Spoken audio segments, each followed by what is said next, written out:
Hello everyone and welcome back to my channel. Hi sisters! It has been a minute since I've last posted. I've moved back to college. It is semester 2, it is getting more intense than before, and my schedule just has been packed and I've been trying to figure things out, so. I'll try my best to keep up the weekly posting. However, I cannot promise anything, which I do apologize for. But I'm always available for questions, and if you've got anything, you can always DM me and I'll try to respond as soon as possible. I wanted to congratulate everyone for going through the application and all the little bumps and challenges along the road. You've done well, I am very certain of that. And thank you to everyone who's reached out to give me more information about how the interview went, to give me feedback on any videos, ask more questions. Everything is so much appreciated. And I am so happy that you guys feel safe reaching out to me and asking more questions and telling me more about your experience, because I love it. With that being said, in this video, I wanted to talk about what you can do now that you've applied. You've got nothing to worry about. Let's get into the video. Very pink today. Point one that I wanted to bring up is that nothing can be changed now. You've applied, you've done your interview, you've done everything you possibly could have done. Don't even worry about it. Don't sit down and stress about what you've said. That was the right thing to say, or maybe you could have done something better, because nothing can be changed at this point. Enjoy your freedom. You've done everything. So you're free now. I'm free! Well, not really, because you've got school. But we'll get to that. As a second point, I wanted to bring up a question that I've been asked, which I thought was a really interesting question, and I had that wonder in my head back in the day when I was applying, so I thought I'd answer that and kind of clear up your guys' head. Can I be accepted to both HMC and ASSIST? There is no 100% guarantee information on that topic. However, I do believe that because they work in a partnership, they get each other's information. Because HMC results usually tend to come out earlier than ASSIST results, if you accept your HMC offer, you automatically get out of the ASSIST offer, because that can be offered to somebody who hasn't taken an offer yet and might pursue that. I do know that that can be disappointing to some people, so I want you to sit down and have a think about, do you want to go to the UK? Do you want to go to the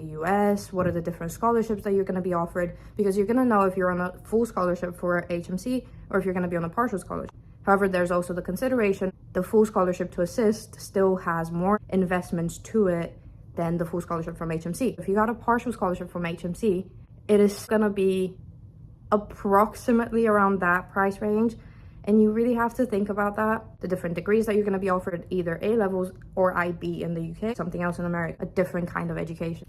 Think ahead as well. Think about the universities that you want to apply to. In the US, it is easier to transfer credits if you've done US education before. However, you can still transfer credits from your A-levels, which is what I did. I do want to warn you that it is most likely that if you accept your HMC offer, you will not be considered for ASSIST anymore. Point number 3.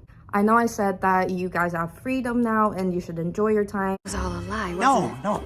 That is not entirely true. Bazinga. You've still got school and you've still got exams coming up, and you need to prioritize those, because although you get accepted and you get offered a place, the different scholarships, they are still going to require your academic results from the year that you're doing right now. So you can't completely forget about school. If somebody didn't know, I'm from Bulgaria.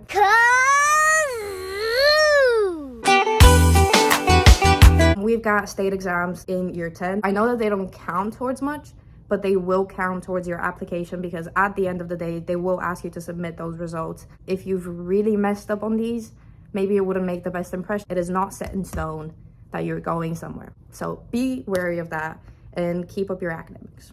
Apart from Bulgarian state exams, I know that schools that follow the British educational system will have GCSEs. You really cannot slack on those, especially if you're going to apply to the UK, because those will be needed. Point number 4, assure your documents are up to date before even getting accepted to any program. Make sure that you check your passport, your ID, make sure everything is intact and the expiration date is not in a month, because you will want to get that sorted before you get accepted, because it's just going to make the process easier to submit your documents that you currently have, and then they expire a month after you get accepted. You need to resubmit documents, and it just becomes a hefty process that you don't need to go through. So if you check in advance, you can figure out how you can get your documents renewed.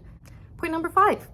Enjoy spending time with your friends, because if you're gonna go abroad, unfortunately, you're not gonna see them as much. And I don't mean that in a discouraging way. I've stayed friends with my friends back home, but do spend as much time with them as you can. Spend time with your family. Make sure you enjoy every moment of it. Have a good summer. Make plans for summer. I believe that that is all I have for now. In the next videos, I'll start going more into details on partial scholarship essays. I'll show you examples so that you can get an idea of what sort of things you can write. If you've got any questions, make sure you ask them down below or on Instagram. I'll answer them as soon as I can. Bye, Felicia.